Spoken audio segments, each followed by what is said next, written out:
आज हम आए हैं मऊ जिसे जाना जाता है बाबा साहब डॉक्टर भीमराव अंबेडकर जी की जन्मभूमि, जिसे अब भीम जन्मभूमि भी कहा जाता है। आइए चलते हैं हम इसके अंदर।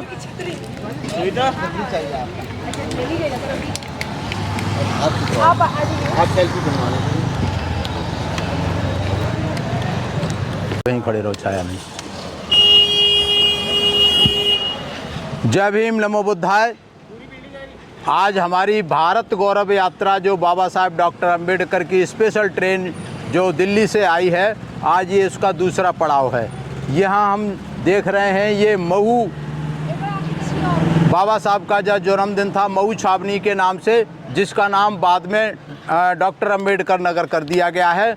तो ये मुख्य स्मारक है, ये भीम जन्मभूमि के नाम से आप जो देख रहे हैं। तो ये भारत गौरव यात्रा बाबा साहब डॉक्टर अंबेडकर स्पेशल ट्रेन जो चली है, बाबा साहब के संबंधित जो भी ऐतिहासिक जगह हैं उनको दिखाने के लिए। और ये सबसे महत्वपूर्ण स्थल है, ये जहाँ बाबा साहब का जन्म हुआ था। ये सूबेदार मेजर, इनके पिताजी ये थे रामजी राव, वो यहाँ छावनी में सूबेदार मेजर थे। अभी देखेंगे, ये तो स्मारक बाद का बनाया हुआ है, जो ओरिजिनल कोठी है, घर है, वो भी शायद यहाँ कहीं है।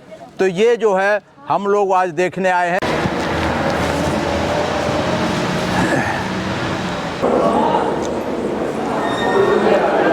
ये आप देख रहे हैं स्मारक है बाबा साहब का, जहाँ जन्म स्थल पे जो स्मारक है ये बना हुआ है, बहुत खूबसूरत है।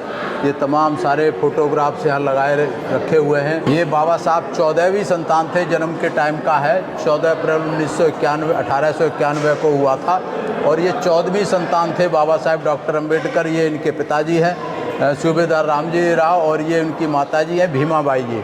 और ये बाबा साहब ने 27 सितंबर 1951 को जो है त्यागपत्र दे दिया था कानून मंत्री के पद से, क्योंकि बाबा साहब को आरक्षण से संबंधित बहुत सारे मुद्दों को, ओबीसी से संबंधित हिंदू कोड बिल पास नहीं किया था, इसलिए बाबा साहब ने मंत्री पद से ठोकर मार दी थी, जो कानून मंत्री थे उससे। और उसके बाद बाबा साहब ने सयाजी राव गायकवाड़ द्वारा 25 रुपये की प्रदान की गई। उन्होंने एल्फिंस्टन महाविद्यालय मुंबई से स्नातक की परीक्षा की थी। ये उनके शुरुआत का कॉलेज टाइम का है ये पढ़ाया हुआ। और ये तत्कालीन राष्ट्रपति आर वेंकट रमन द्वारा बाबा साहब को भारत रत्न पुरस्कार दिया गया था उस समय का। ये आप देख रहे हैं मेडल है भारत रत्न का। ये बड़ा स्टैच्यू है बाबा साहब और माता रमाबाई का साथ में, ये आप देख रहे हैं। और साइड में इनके पिताजी सूबेदार रामजी राव का भी माला से जो मिलिट्री की वर्दी में आप फोटो देख रहे हैं, इनके पिताजी हैं। तो ये सारा स्मारक बनाया हुआ है यहाँ से देश से और दुनिया भर से बहुत सारे लोग देखने आते हैं। ये आप देख रहे हैं बाबा साहब डॉक्टर अंबेडकर ने संविधान, उनको कहा जाता है संविधान के रचयिता थे। तो ये संविधान की कॉपी ये दे रहे हैं। नेहरू जी हैं, राजेंद्र प्रसाद हैं, आपके पटेल हैं, सरदार पटेल, ये सब लोगों को, मौलाना आज़ाद, इन लोगों को बाबा साहब ने जो प्रति थी संविधान की वो सौंपी थी। तो ये बहुत महत्वपूर्ण एक फ़ोटो है, दस्तावेज है। और ये बाबा साहब ने पुस्तक लिखी थी बुद्धा एंड हिज धम्मा। ये पुस्तक 6 दिसंबर 1956 को जब बाबा साहब का परिनिर्वाण हुआ, उसी रात को पूरी हुई थी। उसी पुस्तक को वो अपने बेड पे रखे हुए थे, उसी रात को ये पुस्तक पूरी हुई थी। इसलिए जो बुद्धा एंड धम्मा है, ये बहुत महत्वपूर्ण पुस्तक है कि पूरे बुद्ध धम्म में जो हजारों किताबें हैं, उस सारी किताबों का सार बाबा साहब ने अध्ययन करके इस बुद्ध एंड धम्मा में दिया है।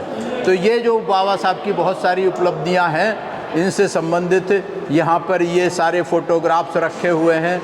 ये आप देख रहे हैं, ये कोलंबिया यूनिवर्सिटी में 1913 में बाबा साहब जब पढ़ने गए थे, ये लाइब्रेरी है कोलंबिया यूनिवर्सिटी की, जिसमें आज तक बाबा साहब को याद किया जाता है। इस लाइब्रेरी में बाबा साहब सबसे पहले पहुंचने वाले विद्यार्थी होते थे, और सबसे लास्ट में जब लाइब्रेरी बंद हो जाती थी उस समय आते थे। और 1915 में वहाँ में सबसे प्रवेश अध्ययन होकर के बाबा साहब ने जो कहते हैं कि बाबा साहब ये देख रहे हैं कि खाने के लिए इतने पैसे नहीं होते थे तो ब्रेड खा करके गुजारा करते थे। बाबा साहब हमेशा टिप टॉप रहे हैं। ये आप देख रहे हैं मराठवाड़ा विद्यापीठ है, अब लोग है औरंगाबाद में मिलिंद महाविद्यालय। ये बाबा साहब ने स्थापित किया था अपने पैसे से, और पीपुल्स एजुकेशन सोसाइटी बनाई थी, उसके तहत किया था, जिसके अंदर आज भी बहुत सारे विद्यालय महाराष्ट्र में चल रहे हैं। ये पूना पैक्ट का सीन है, जब वो बाबा साहब को 1927 में जब वो हुआ था, उसके बाद बाबा साहब को गोलमेज सम्मेलन में सेपरेट इलेक्टोरेट का अधिकार मिला था, तो गांधी ने आमरण अनशन कर दिया था कि हम मर जाएंगे लेकिन ये 2 वोट का अधिकार नहीं देने देंगे। तो ये पूना पैक्ट हुआ था 24 सितंबर 1932 को, जो कि बहुजनों के इतिहास में सबसे काला दिन है। और उस काले दिन के जिम्मेदार हैं मिस्टर गांधी, मोहनदास करमचंद गांधी, जिसके लिए बाबा साहब ने कहा था ये महात्मा बिल्कुल भी नहीं है। और ये 1935 में बाबा साहब ने ये घोषणा की थी कि मैं हिंदू धर्म में पैदा हुआ, ये मेरे बस की बात नहीं थी, लेकिन हिंदू रह कर के मैं मरूंगा नहीं। और बाबा साहब ने उस प्रतिज्ञा को पूरा किया था। 14 अक्टूबर 1956 को नागपुर में बहुत बड़ी संख्या में धम्म परिवर्तन करके ये किया था। और 1956 को नेपाल की राजधानी काठमांडू में फोर्थ विश्व सम्मेलन, बौद्ध विश्व सम्मेलन में बाबा साहब ने भाग लिया था। ये 1956 में हुई थी, चौथी बुद्ध धम्म के सम्मेलन की, दुनिया भर की इंटरनेशनल, उसमें बाबा साहब ने हिस्सा लिया था। कानून मंत्री बने थे बाबा साहब, उसकी शपथ दिलाई जा रही है। उस समय के तत्कालीन राष्ट्रपति जो थे राजेंद्र प्रसाद, ये कानून मंत्री की शपथ बाबा सदस्य दिला रहे हैं। और बाबा साहब ने किसानों के लिए, जब वो कानून मंत्री थे तो किसानों के हित के लिए खेती में जो थे बहुत सारे कानून पास कराए थे खेती के लिए। बाबा साहब किसान नहीं थे, लेकिन किसानों के हित के लिए उन्होंने बहुत सारे काम किए थे। जो बड़ी जोत का बाबा साहब ने कहा था कि ये छोटी छोटी जोत हैं, छोटे छोटे खेत हैं, उनको बड़ी जोत में बनाना चाहिए। इस तरीके से बाबा साहब ने बहुत सारे काम किए थे। ये आप देख रहे हैं सारे फोटोग्राफ्स यहाँ लगाए हुए हैं, लिमिटेड जगह है, लिमिटेड फ़ोटो है। बाबा साहब ने तो इतने काम किए कि यहाँ पूरे अगर मऊ में फ़ोटो लगा दिए जाएँ तो भी शायद पूरे नहीं हो सकते। ये बाबा साहब का अस्थि कलश यहाँ रखा हुआ है, दर्शन के लिए बताते हैं। बाबा साहब का जन्म तो दूसरी जगह हुआ था, जो सरकारी कोठी थी उसमें हुआ था, वो अभी भी सुरक्षित है। ये अस्थि कलश है, हम तो आपके जैसे ही। अच्छा। तो ये अस्थि कलश है जो बाबा साहब का यहाँ रखा हुआ है। वैसे तो चैत्य भूमि में बाबा साहब का अंतिम संस्कार हुआ था, वहाँ से अस्थि कलश यहाँ ला करके रखा गया होगा, क्योंकि ये बाबा साहब की जन्म स्थली है।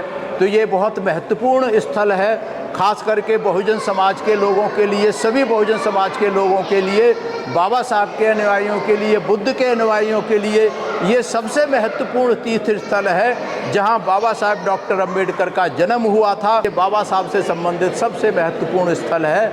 हमें अपने आप को गौरवान्वित महसूस कर रहे हैं इस स्थल पर आकर के। हमारी पूरी बस के यात्री सारे बैठे हुए हैं, आप देख रहे हैं। बहुत खुशी का इजहार है आज कि हमें बाबा साहब की जन्मस्थली के दर्शन हुए। ये आप फोटो देख रहे हैं, ये 1956 में हिंदू कोड बिल के बारे में बाबा साहब ने हिंदू कोड बिल बनाया था महिलाओं के अधिकारों के लिए, लेकिन उस समय तत्कालीन सरकार ने उसे पास नहीं होने दिया था। तो बाबा साहब ने पब्लिक को बताया था कि भाई हिंदू कोड बिल में क्या है, क्या चाहते थे बाबा साहब। ये जो फोटो देख रहे हैं, बाबा साहब ने समता सैनिक दल बनाया था। समता सैनिक दल अपने सामाजिक और राजनीतिक लड़ाई के संघर्ष के लिए बनाया था। वो सारे समता दल सैनिक के जो आप देख रहे हैं जवान यूनिफॉर्म में हैं। ये 1954 में बाबा साहब अभी जो आपने देखा था विश्व बौद्ध सम्मेलन में नेपाल में जो अपना वक्तव्य पढ़ रहे हैं वो देते हुए हैं नेपाल में। ये यहाँ के सारे उस समय के जो मंत्री थे उस समय सरकार में, उनके सारे फ़ोटो हैं।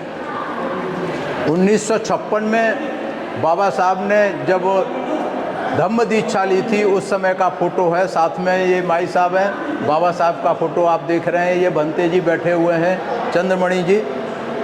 ये स्मारक यहीं का फोटो है 1956 में। माई साहब और रामू जी, ये जो बाबा साहब के साथ में देख रहे हैं, रमाबाई जी, ये साथ में है इनका फ़ोटो। ये ओरिजिनल फ़ोटो से लिए हुए हैं। ये गांधी से चर्चा कर रहे हैं पूना पैक्ट के बारे में। गांधी को बता रहे हैं कि भाई क्या है गांधी की, आप शक्ल देख रहे हैं कितनी उतरी हुई है, क्योंकि गांधी ने बहुत भारी नुकसान किया था बहुजन समाज का। ये विधि मंत्रालय में अधिकारियों से चर्चा करते हुए हैं बाबा साहब, जब कानून मंत्री हुआ करते थे, लॉ मिनिस्टर। ये बहुत सारे फोटोग्राफ्स आप देख रहे हैं यहाँ लगाए हुए हैं, जो दुर्लभ हैं, जो शायद बहुत कम मिलेंगे। ये माता रमाबाई और बाबा साहब के फ़ोटो हैं, ये आप देख रहे हैं। ये उस समय के कलर्ड फ़ोटो हैं। ये गोलमेज परिषद में लंदन में बाबा साहब जो थे, गोलमेज हुए थे, उसमें अपनी बात रखते हुए उस समय का फ़ोटो बनाया गया है। लोकसभा में हिंदू कोड बिल जब पास किया गया था, उसकी चर्चा करते हुए ये आप देख रहे हैं बाबा साहब बैठे हुए हैं, लेकिन उसको पास नहीं होने दिया था। ये बाबा साहब की बहुत कम फ़ोटो मिलेगी। ये प्रसन्न मुद्रा में बाबा साहब बहुत कम मिलते हैं, इस तरीके की फ़ोटो हैं। ये जो देख रहे हैं आप, ये यूनिवर्सिटी में डीलिट की डिग्री बाबा साहब को मिली थी। ये इंदौर में कार्यकर्ताओं के साथ में बाबा साहब का ये फ़ोटो है, आप देख रहे हैं। ये महाराष्ट्र कर्नाटक के कार्यकर्ताओं के साथ में पूरे देश से आते रहते थे, उनके साथ में फ़ोटो है बाबा साहब का। कानून मंत्री के रूप में यह है मुद्रा समाचार पत्र का वाचन करते हुए। ये आप देख रहे हैं बहुत सारी यहाँ तस्वीरें लगाई हुई हैं बाबा साहब से संबंधित। ये बहुत ही महत्वपूर्ण हैं। और ये मुंबई में बाबा साहब जब जाते हैं तो इनका भव्य स्वागत किया जाता है, उस समय का फ़ोटो है। महत्वपूर्ण हैं सारे के सारे फ़ोटो। और साफ़ सफाई आप देख रहे हैं, ये स्मारक बनाया है सरकार द्वारा, मेंटेनेंस भी अच्छा इसका किया गया है। और ये सारे जो अम्बेडकर यात्रा पर जो निकले हुए हैं, बस से ट्रेन से आ रहे हैं, ये सब उस यात्रा के यात्रीगण हैं। इधर भी बहुत सारे आप फ़ोटो देख रहे हैं, ये भी बाबा साहब से संबंधित बहुत सारे फ़ोटोग्राफ्स यहाँ लगे हुए हैं। ये महार रेजिमेंट बाबा साहब के समय बनाई गई थी, उस समय का महार रेजिमेंट के जवानों के साथ में बाबा साहब का फ़ोटो है। ये आपने देख रहे हैं, ये सब स्मारक के फ़ोटो हैं यहीं के। ये तो ये बहुत ही महत्वपूर्ण स्थल है बहुजन समाज के लोगों के लिए, बाबा साहब के मानने वालों के लिए, बुद्ध धर्म के मानने वालों के लिए। 1947-48 में संविधान निर्माता समिति के अध्यक्ष के रूप में बाबा साहब का फ़ोटो है। धम्मदान पेटिका रखी हुई है, जिसको कोई दान करना हो।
अगर आपने अभी तक हमारा चैनल सब्सक्राइब नहीं किया है तो सब्सक्राइब करें और घंटी का बटन बिल्कुल भी दबाना ना भूलें, ताकि सभी लेटेस्ट खबरें पहुंच सकें आप पे सबसे पहले।